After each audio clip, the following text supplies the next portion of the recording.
და მიუხედავად ღმერთმა რომ აი ესე ეკლესიათ შეგვქმნა, თითოეული ჩვენგანის პიროვნულობა და თავისუფლება არ არის დეტერმინირებული აი ამ ერთობაში. აი ლამაზი შენობა რო წარმოიდგინოთ, ხო, ეს საოცარი ჰარმონია, გაგურებით თუ ქვებით და ერთი მთლიანობაა ეს.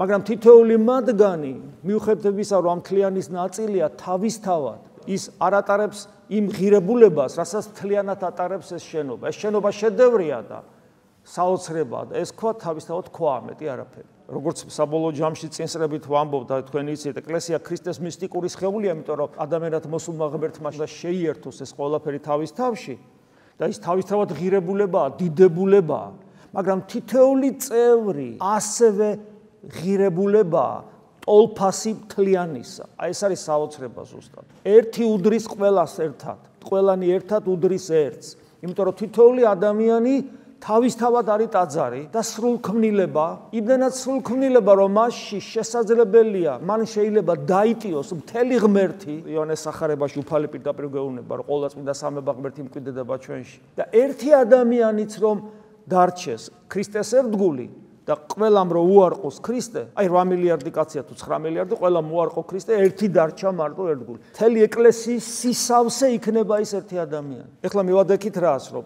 ერთის მხრივ ღმერთმა ეკლესიად შექმნა სამყარო და მეორეს მხრივ თითოეულ ადამიანს. ეს აუცილებელია, რომ ერთად ვიყოთ.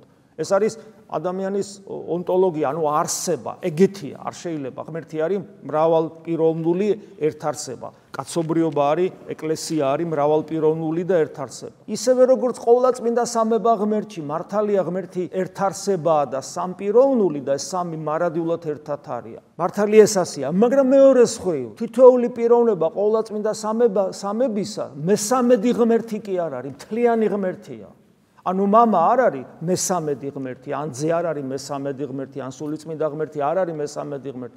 მამა სრული ღმერთია, ძე სრული ღმერთია, სულიწმინდა სრული ღმერთია. ლოგიკურად ძნელი გასაგებია, რა თქმა უნდა. მაგრამ ვინ თქვა, რომ მიწიერი ლოგიკა უნდა ტრანსცენდენტულ ყოფიერებას მოერგოს? ვინ თქვა, რომ ხორციელმა თვალმა შეუქმნელი ნათელი უნდა დაინახოს, საიდან ვასკვნით ჩვენ ამას? ვინ თქვა, რომ ხორციელმა ყურმა ანგელოსთა გალობა უნდა გაიგონოს, საიდან ვასკვნით ამას? ეს მატერიისათვის გამოსადეგარი ინსტრუმენტალები. ასევეა ზუსტად კაცობრიობაც, ეკლესიაც, ანუ ერთობა ადამიანების, ცოცხალი ღმერთის ერთობა. ყველანი ერთად ძალიან მნიშვნელოვანი ვარ და ქრისტეს მისტიკურ სხეულს წარმოვადგეთ, მაგრამ თითოეული ადამიანი ცალკე ქრისტეს მისტიკური სხეულია, ცალკე ისეთი, რომ მაშინ მთელი ღმერთი მკვიდრდება. რამას რატო უსვავ ხაზს? იმიტომ რომ ადამიანი ხანდახან იკარგება ერთიანობაში, იკარგება რაღაც გლობალურ მოვლენებში, სოციუმში. თვითონ აწყობს ესე. ურჩევნია დეტერმინირებული იყოს ვიდრე თავისუფალი, თო თავისუფალ ადამიანს პასუხისგებლობა აქვს. მიუხედავად იმისა, რომ ამ ერთობაში ხართ, შენი პასუხისგებლობა გაქვს. დიდგორის ომი მოვიგეთ, მაგრამ თითოეულ ჯარისკაცს პირადი უდიდესი პასუხისგებლობა ქონდა თვლის დონეზე. აი 200 კაცი რო შევიდა, თითოეულს თავის პასუხისგებლობა ქონდა. ვერცეთი ვერ გამოაკლდებოდა იქიდან. თითოეული ჩვენგანი უდიდესი პასუხისგებლობით არის დატვირთული და ის რომ ეკლესიაში ვარ და ხო შეგვქვნა ეკლესიად. მაგრამ ღმერთი მოდის თითოეულ კონკრეტულ ადამიანთან. ჩემთანაც მოდის, შენთანაც, მაგრამ ჩემთან მოდის, ცალკე და შენთან მოდის. გახსოვთ ძველ აღთქმაში ის განსაცვიფრებელი სიტყვები ღმერთისა. მე ვარ ღმერთი აბრაამისი, მე ვარ ღმერთი ისააკისა, მე ვარ ღმერთი იაკობისა. ზოგადად ღმერთი ხო არის ღმერთი, მაგრამ ამბობს აბრაამის, ისააკის, იაკობის და ასე შემდეგ გავაგზავნოთ თქვენი სახელები თითოეული თქვენგანის. მე აბრაამთან კიდე დამატებით აღთქმას დებს, აქტუალიზირებას ახდენს იმ ძველი აღთქმისა. აბრაამთან ცალკე კიდე აღთქმას დებს და მე ახალ აღთქმაში აბრაამის მსგავსად თითოეულ ადამიანთან დებს აღთქმას, რომელიც ყოველთვის მეორდება ლიტურგიის დროს.